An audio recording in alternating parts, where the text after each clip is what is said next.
একটা মটর নিয়ে নিয়েছি, চিকেন দিয়ে মটর করব। তো ওখানে উপকরণগুলো দেখাই তো আপনাদের। রসুন, আদা, পেঁয়াজ, শুকনো লঙ্কা, টমেটো, এখানে আলু আছে। আমি এটা একটু পেস্ট করে নেবো মশলা। এখানে আমি নুন দিলাম, হলুদ। এখানে আমি আবার মুরগির মাংসটা দিয়ে দেবো। তো দেখুন বন্ধুরা, মাংসটা কষানো হয়ে গেছে। এবার আমি আলুটা দেবো।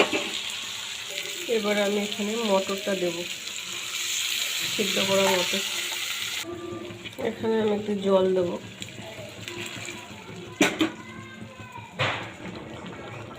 তো এখানে বন্ধুরা দেখুন, আমি একটু গরম মশলা দেবো।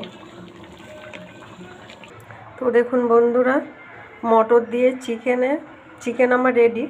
তো আপনাদের কেমন লাগলো জানাবেন, আর লাইক শেয়ার করে দেবেন। টাটা।